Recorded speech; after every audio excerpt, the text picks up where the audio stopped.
Thank you for joining our webinar today. My name is Julie Horton, and I'm a scientific consultant at Burdock Group.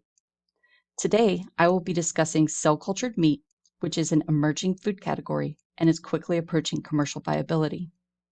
At a high level, I will be discussing the unique technological aspects of cell-cultured meat as they specifically relate to the safety of a final consumable product. Additionally, I will be discussing how the FDA and USDA are currently approaching the regulation of cell-cultured meat. First, though, I would like to briefly tell those who are not familiar with Burdock Group a little bit about who we are and what we do. Essentially, we are a team of interdisciplinary scientists, regulatory experts, and project managers that help our clients find solutions to complex compliance issues. We primarily focus on food ingredients for humans and animals, including pets, and dietary supplements, but we also work with other consumer goods like cosmetics and pesticides. Our two core values at Burdock Group are our commitment to quality and confidentiality. Many consultants work virtually as independent contractors, and it's difficult to hold them accountable. But all of us are full-time employees that work in a brick-and-mortar office. Our consulting team is supported by strong organizational infrastructure and project management. We have extensive resources, including an in-house library.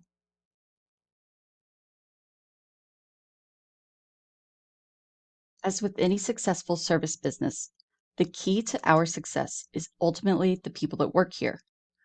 From our founder, Dr. George Burdock, who was a pioneer in the flavor industry, to our most recent team member, Michelle Buell, who holds a master's in business administration and has extensive experience with chemistry and food safety, we pride ourselves on having a breadth of experience to tackle even the most complex regulatory obstacles. As you can imagine, much of our work deals with novel food ingredients. Having a bird's eye view of the industry, we often recognize developing trends, and this includes the topic of our webinar today, cell-cultured meat. At the most basic level, cell-cultured meat is a term used to describe meat produced by the in vitro cell culture of animal cells instead of from slaughtered animals. Cell-cultured meat is called many different things, and the nomenclature is still a bit of a moving target. In vitro meat and lab-grown meat were really the first two popular names for this food product, but over the last 10 years, terms that emphasize the features of the final product and not the production method have been gaining traction. The regulatory agencies primarily use terminology like cell-cultured meat, tissue-engineered meat, and bioengineered meat, while industry has largely moved towards cultured meat, cultivated meat, and most recently, clean meat. Whatever the current name of the food product is, the basics of the technology and objective are the same. Many of you probably have experience with cell culture, and this is the fundamental technology from which cell-cultured meat was born. For cell-cultured meat, and really all cell culture, the first requirement is to obtain the cells. Scientists typically start with a sample of cells from the tissue of an animal or fish, a process that typically does not permanently harm or kill the animal. There are a few types of cells that produce a cell bank suitable for cell-cultured meat, but the current most common practice is to identify and isolate multipotent blood and skin cells, which can then be reprogrammed with different types of chemicals and hormones back to a pluripotent state. These cells are called induced pluripotent stem cells, or iPSCs. Pluripotent stem cells can mature into all different types of cells except for those in the placenta. Once the cells are banked, they can then be retrieved to culture further and produce tissue. As you probably recall, cells are the basic building blocks of tissue, including muscle and fat tissue. To effectively engineer tissue, you need to have some sort of scaffold that can hold the cells in position so that they can properly interact. In the regenerative medicine world, effectively managing the shape of cells has been the subject of a great deal of research into tissue scaffolds. The advent of 3D printing and the miniaturization of 3D printing technology has really been a game changer to creating effective tissue scaffolds. Scaffolds are typically placed inside bioreactors so that cell growth and specialization can occur. Bioreactors are large machines similar to brewery tanks, which expose the cells to a large variety of environmental factors that are necessary to promote either proliferation or differentiation. They control the temperature, humidity, gas exchange, and hold the media, or cell food. All of this seemed like science fiction not that long ago, and certainly seemed unlikely to gain consumer interest until recent developments.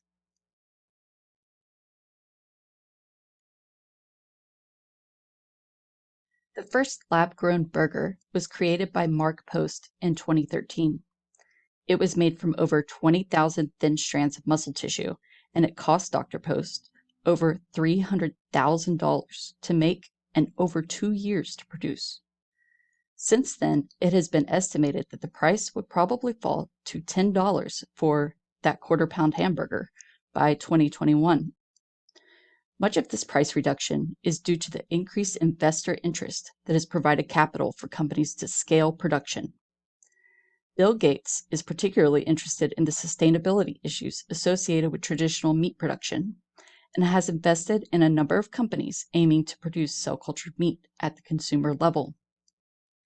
In late December 2020, the first national-level regulatory agency approved the commercial sale of cell-cultured meat product when Singapore Food Agency approved Eat Just cultured chicken. This first greenlighting of a cell-cultured meat product may positively influence other countries' regulatory agencies. Additionally, consumers have expressed a considerable interest in meat alternatives. This is particularly true when you look at plant-based protein phenomena.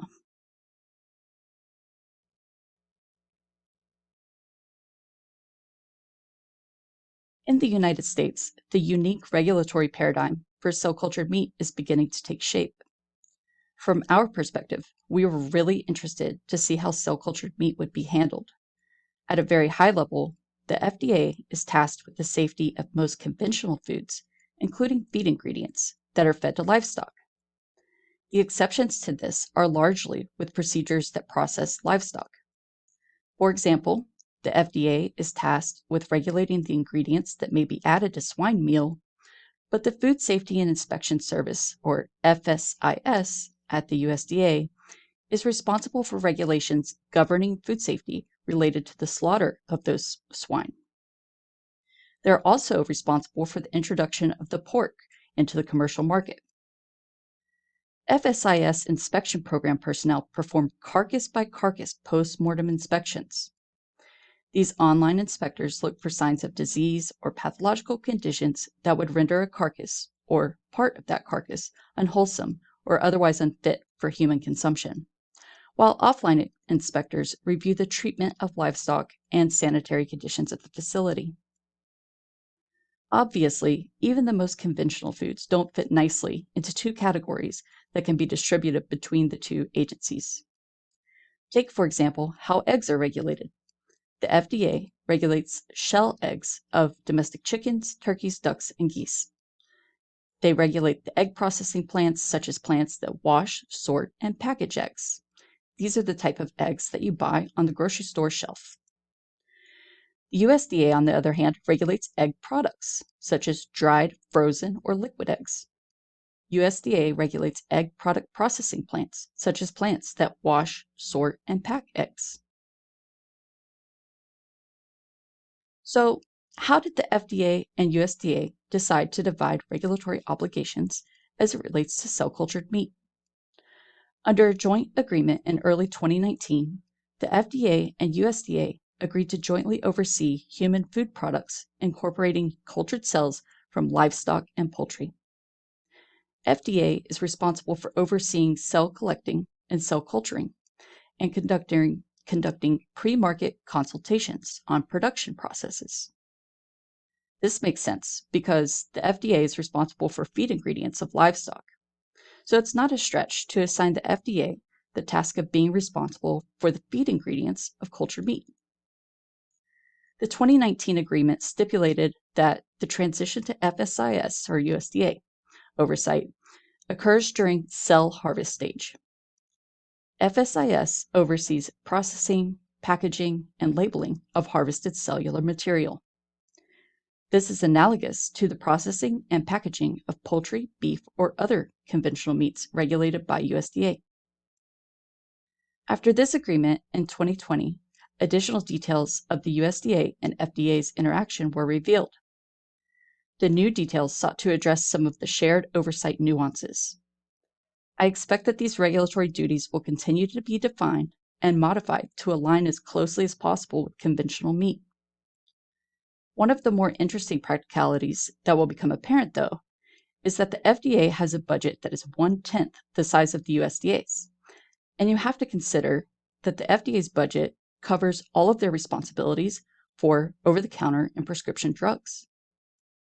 In the current framework, the difference in the budget is not a big issue because most conventional foods are safe due to, in large part, industry self-regulation. It's obviously a bad business decision to harm your customers, and most of FDA's enforcement actions occur post-market. That is unlike the USDA, where an actual inspection is required of every product entering the market. Another uncertainty is whether the FDA will require pre-market approval for cell-based meat via food additive petitions.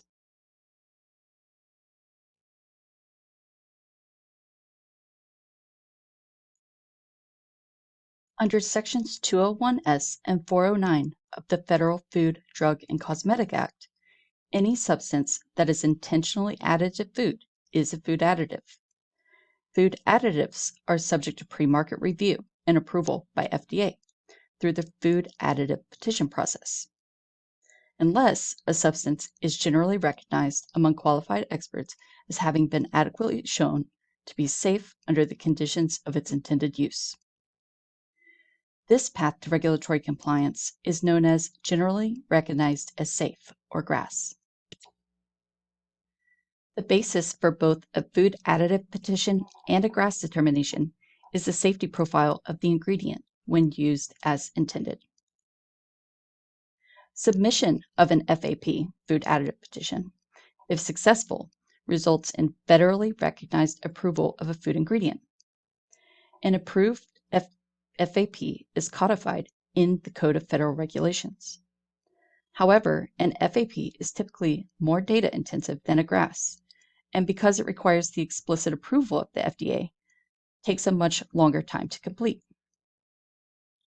The FAP must include the proposed ingredient common name in addition to the scientific name, CAS number, etc. A detailed description and specification of the ingredient, specific purpose of the ingredient, manufacturing details, limitations of use, toxicity data, and residue analysis for ingestible tissues. An environmental assessment is necessary, and the length of which depends on the probable effects of the environment. All raw data, methodology, and study reports must also be submitted. CEFSAN determines if the ingredient is safe for the intended use. Then a proposed rule is announced in the Federal Register. There is a comment period, and eventually you get to a final rule. The FDA claims the overall process takes an average of 3 to 5 years, but the average of 5 to 8 years is the actual average currently. And you can see that aspartame and Olestra both took over a decade to complete the process. Typically, we recommend pursuing a generally recognized as safe for new food ingredients due to the time it takes to get a food additive approved. There are some cases, though, where an FAP is really necessary, and it may be that cell-cultured meat is one of these cases that the FDA determines an FAP is necessary. As actual commercialization of cell-cultured meat internationally and domestically is actually realized, there will begin to be a history of use, and the FDA may require at some point, or may stop requiring at some point, an FAP. They may allow for products to go through the GRAS process. A GRAS ingredient is exempt from the food additive status when used as intended, and completion of a GRAS assessment is an alternative route for achieving regulatory compliance. There are two bases that GRAS can be determined. In rare cases, if an ingredient has a documented history of use before 1958, it may be GRASed based on history of use. The more common way of achieving GRAS is through scientific procedures. To build a GRAS dossier based on scientific procedures, you need to describe the intended use of the ingredient, the identity and specifications of the ingredient, method of manufacturing, and conduct a comprehensive review of the safety and utility studies that have been evaluated by experts in the field. In the case of truly novel ingredients, published studies are often not available, and in this case, you will likely need to conduct some testing to support the narrative of safety. In order to achieve the general recognition of safety, you typically need to publish the results of these safety studies in a peer-reviewed journal. The final dossier is then reviewed by independent experts qualified in training and experience. Once a substance has been determined GRAS, it technically may be sold in the US with or without a GRAS notification submitted to the FDA. All that being said, something being technically allowed doesn't always translate to allowance in practicality. This is sort of the opposite of what you see with CBD products right now, for example. They're technically not allowed, but the enforcement from FDA has been minimal.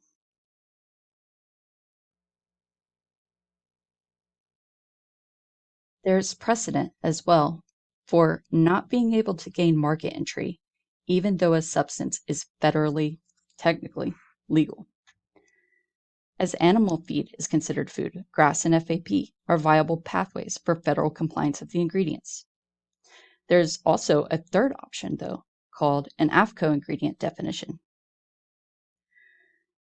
Many times, unless a GRAS is notified or an AFCO ingredient definition is made, a feed ingredient that is not an approved food additive or feed additive will often encounter resistance from state-level regulators.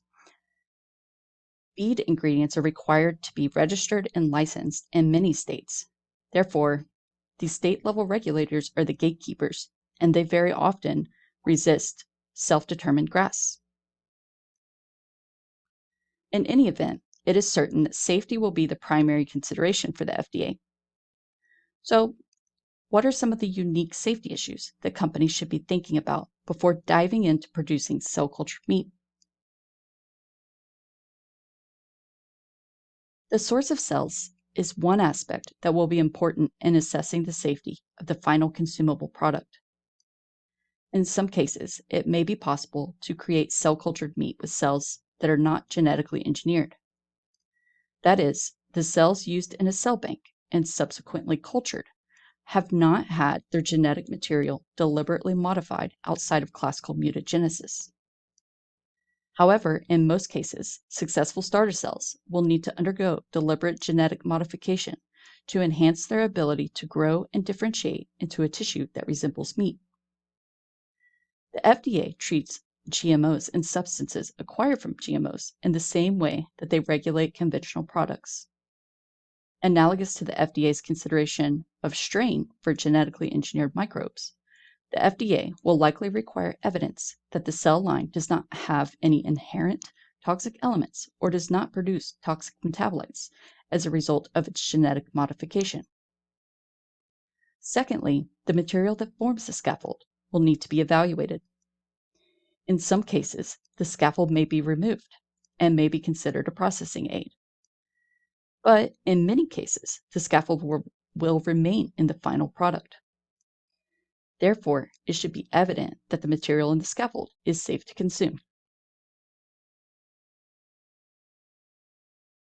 In addition to considering the safety profile of your cell line and the scaffold material, you will also need to think about what the composition of the media is and how much residual media remains in the final product. In the absence of testing your final product with a rigorous safety testing protocol, like a 90-day subchronic study conducted under a GLP, you will need to extensively characterize any residual media and the amounts in the final product. The levels of each chemical in the final product should be evaluated to determine if it would present any safety concerns. Another safety concern that has been flying a little below the radar because it's somewhat of a secret of very experienced cell culture technicians or scientists is the effect of microbiological contaminants, specifically mycoplasma. Mycoplasma is notorious for invading and infecting cell cultures, and it also changes the phenotype of cells. Changing the phenotype of cells could allow for toxic metabolites to be produced as the cells are stressed.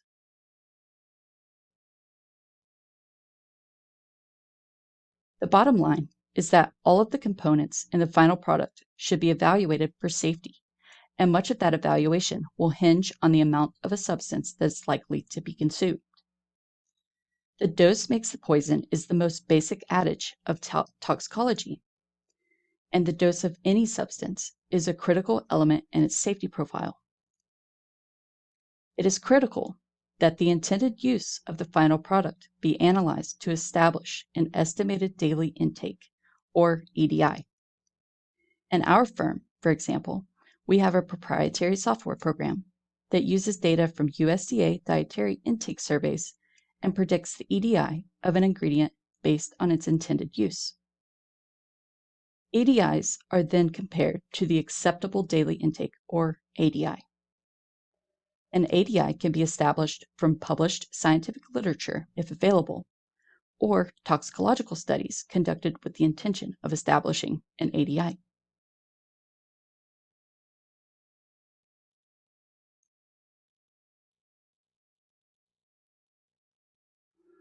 How cell-cultured meat will be labeled is a big question for both the conventional livestock industry and companies developing cell-cultured meat.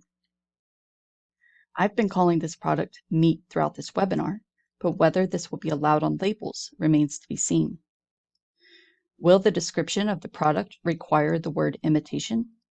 This is how imitation crab is required to be labeled, for example.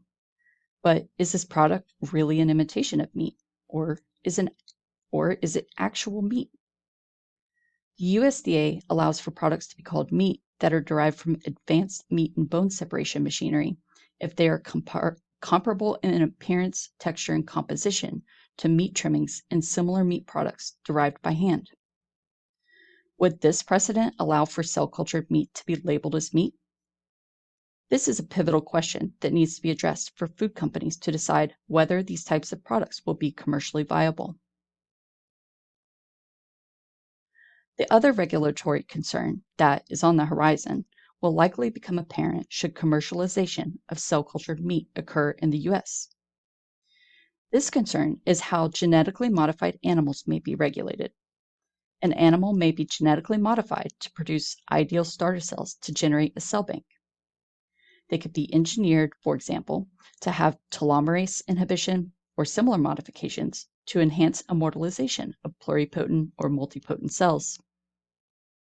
Like genetically modified crops, the USDA may require strict regulation of such animals so as not to interfere with the native livestock population. That concludes today's webinar. I hope that you have found this webinar informative and helpful. Thank you for joining us, and if you have any questions about today's presentation or would like further information about our services or how we can help you, please do not hesitate to contact us at info@burdockgroup.com.